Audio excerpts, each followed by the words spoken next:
আসসালামু আলাইকুম। Hello everyone, কেমন আছেন সবাই? ঈদুল আজহার ব্লগে সবাইকে ওয়েলকাম করে নিচ্ছি। সবাইকে ঈদ মোবারক, ঈদ মোবারক, ঈদ মোবারক।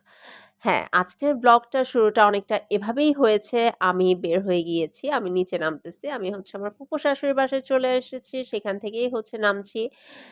কার কাছে যাচ্ছি বলেন তো? হ্যাঁ, নিচে দাঁড়িয়ে আছে ব্ল্যাক ডায়মন্ড এবং আমার ডায়মন্ড ২ জনেই নিচে দাঁড়ায় আছে। তো তাদের কাছেই আমি যাচ্ছি। এই যে ব্ল্যাক ডায়মন্ডের কাছে আমি চলে আসছি, তাকে আমি একটা হাই দিয়ে দিচ্ছিলাম যে, "হাই ব্ল্যাক ডায়মন্ড, কি অবস্থা? কেমন আছো তুমি? তোমার কি মন খারাপ?" এইভাবেই বলতেছিলাম। তো যাই হোক, আমি তাকে একটু আদর করতে নিয়েছি, একটু ভয়ও পাচ্ছিলাম। কারণ আমি গরু বরাবরই ভয় পাই। এবার যতটা কাছ থেকে ধরেছি, এর আগে আসলে এভাবে কাছ থেকে ধরতামও না, এত ভয় লাগতো। তো যাই হোক, এখানে দেখতেই পাচ্ছেন মিস্টার ব্ল্যাক ডায়মন্ড খুব লুক নিয়ে দাঁড়িয়ে আছে। সে গোসল করবে আর তাকে গোসল করানোর জন্য সম্পূর্ণ প্রিপারেশন নিয়েই আমরা নেমেছি। একদম বালতি, পানি সবকিছু নিয়ে নামা হয়েছে। তো এই যে একদিনের রাখাল সে সুন্দরভাবে ব্ল্যাক ডায়মন্ডকে গোসল করাচ্ছে। তো ব্ল্যাক ডায়মন্ড আমাদের ভালোই ভদ্র ছিল। যার কারণে শান্তভাবেই গোসল করছিল। শুধুমাত্র যখন তার মাথায় পানি দেওয়া হয়েছে তখন একটু ক্ষেপে গিয়েছিল। একটু তো ক্ষেপবেই। যাই হোক, ওভারঅল মিস্টার খুব যত্ন করে সুন্দর করে তাকে ক্লিন করে আসলে গোসলটা করিয়েছে। আমি সম্পূর্ণটাই ক্যাপচার করেছি যতটুকু করা যায়। আর এটা তার ফাইনাল লুক। সে একদম ক্লিন হয়ে গেছে।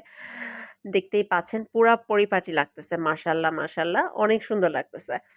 যাই হোক, এখন তাকে শান্ত করা হচ্ছে। তার মন খারাপ হয়েছে কিনা এটাই জিজ্ঞেস করতেছিল মিস্টার, আর তাকে আদর করতেছিল।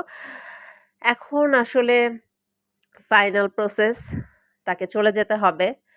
আমাদের একদিনের মেহমান এসেছিল।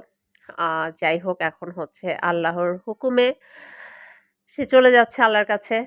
তো এই মোমেন্টটা আসলে খুবই পেইনফুল, খারাপ লাগে।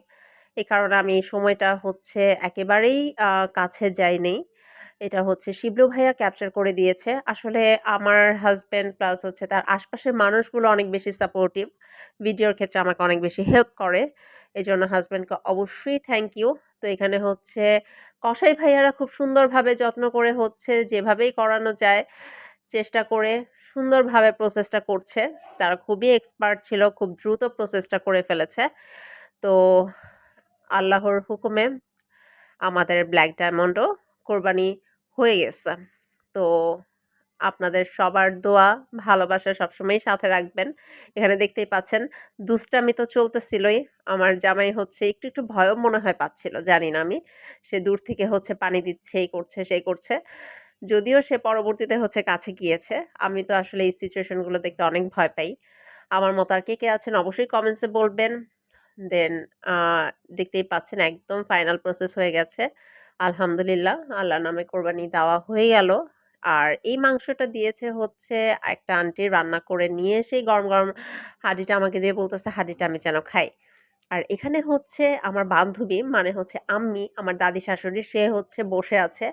কারণ একটু পরপর ৫ তলা যেহেতু, একটু পরপর একেকজন এসে মাংস দিয়ে যাচ্ছে। সেই মাংসই এখানে আ নেওয়া প্লাস গুছানো সবকিছুর দায়িত্ব আমি আর আমার দাদি শাশুড়ি আসলে করতেছিলাম। সবকিছু মাংসগুলো আসলে দিয়ে যাচ্ছিল নিচতলা থেকে ৫ তলা বারবার ওঠানো, এটাও অনেক টাফ প্রসেস। তো এখানে অলমোস্ট আমাদের সব মাংস চলে আসছে, দেখতেই পাচ্ছেন আলহামদুলিল্লাহ। তো এখানে আমরা সব মাংসগুলো সুন্দরভাবে গুছিয়ে নিয়েছি। আসলে কোরবানি ঈদ মানেই মেয়েদের, ছেলেদের টোটালি মাংস নিয়ে দৌড়াদৌড়ি। তো আশা করি আপনাদের কাছে এই ব্লগটা ভালো লেগেছে। সবাই ভালো থাকবেন। দেখা হয়ে যাবে নেক্সট ব্লগে। সবাইকে ওয়ান্স অ্যাগেইন ঈদ মোবারক।